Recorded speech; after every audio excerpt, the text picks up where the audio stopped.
अस्सलामु अलैकुम वरहमतुल्लाह। पहले आप ज़रा ये वीडियो देखें। मुअज़्ज़ज़ सामीन व नाज़रीन, माह रमज़ान के आखिरी जुमा में 4 रकत नमाज जुमा की नमाज के बाद इस तरह अदा करना कि हर रकत में सूरह फातिहा के बाद 7 मरतबा आयतुल कुर्सी और 15 मरतबा सूरह इखलास की तिलावत करना। और इसके बारे में कहा गया है कि अगर कोई बंदा ये 4 रकत नमाज अदा करता है तो उसकी ज़िंदगी की वो नमाजें जो कि कज़ा हो चुकी हैं और उसको उनकी तादाद का पता भी नहीं है, तो वो शख्स अगर ये नमाज पढ़ता है तो उसके ज़िम्मा से वो कज़ा नमाजें साकित हो जाएंगी, अगरचे उस शख्स की 700 साल की नमाजें क्यों ना कज़ा। जी तो दोस्तों, ये वीडियो आपने देख ली। ये बिल्कुल गलत बात है, बिल्कुल 100% गलत बात है, झूठ पर मबनी है ये बात। तो और इस बात को रसूलुल्लाह सल्लल्लाहु अलैहि वसल्लम की तरफ निस्बत करना ये सरासर जुल्म है अपने ऊपर और ज़्यादती है।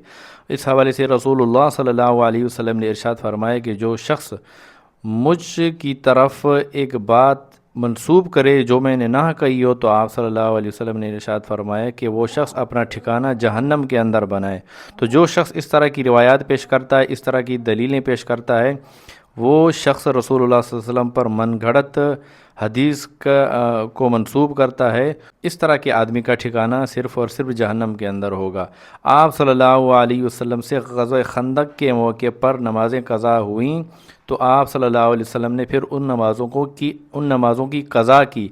बल्कि आप सल्लल्लाहु अलैहि वसल्लम ने ऐसा तरीक़ा नहीं बताया कि इस तरह नमाज़ पढ़ें तो सारी नमाज़ें माफ़ हो जाएं, बिल्कुल भी नहीं।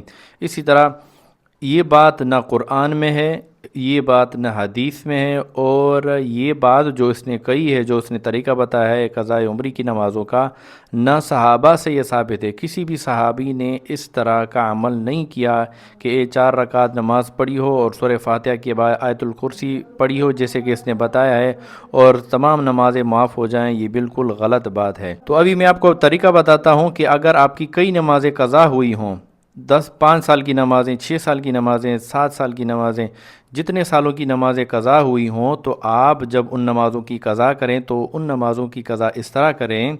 मसलन आप फ़जर की नमाज़ क़ज़ा कर रहे हैं, तो आप जब फ़जर की नमाज़ क़ज़ा करें तो उस नमाज को अदा करते वक्त इस तरह नियत करें कि मेरे ज़िम्मे में फ़जर की जितनी नमाज़ें हैं उन नमाज़ों में जो सबसे पहले है वो पढ़ रहा हूँ। तो एक नमाज आपकी अदा हो गई, वो नमाज आपसे साक़ित हो गई। नमाज अदा करने के साथ साथ तौबा भी लाजिम है। जब तौबा करें और क़ज़ा भी करें तब वो नमाज आपके ज़िम्मे से साक़ित हो जाएगी, वो नमाज आपकी माफ़ हो जाएगी।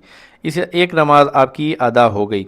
फिर जब आप दूसरी नमाज जब अदा कर रहे हों क़ज़ा की नीयत से, उसमें भी आप ये नियत करेंगे कि मेरे ज़िम्मे में फ़जर की जितनी नमाज़ें हैं उनमें जो सबसे पहले है वो पढ़ रहा हूँ।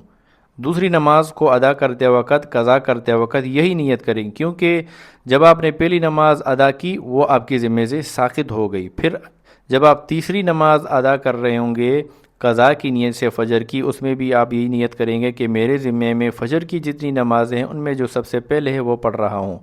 तो फ़जर की नमाज़ आपने इस तरह अदा करनी है क़ज़ा की नीयत से। फिर जब आप ज़ोहर की नमाज़ें अदा कर रहे हो, आपके ज़िम्मे कई नमाज़ें हों ज़ोहर की, तो आप उसकी नीयत ऐसे करेंगे, मेरे ज़िम्मे में ज़ोहर की जितनी नमाज़ें हैं उनमें जो सबसे पहले है वो पढ़ रहा हूँ। फिर आप जब दूसरी ज़ोहर की नमाज़ अदा करें तो उसमें भी आप यही नियत करें कि मेरे ज़िम्मे में ज़ोहर की जितनी नमाज़ें हैं उनमें जो सबसे पहले है वो पढ़ रहा हूँ।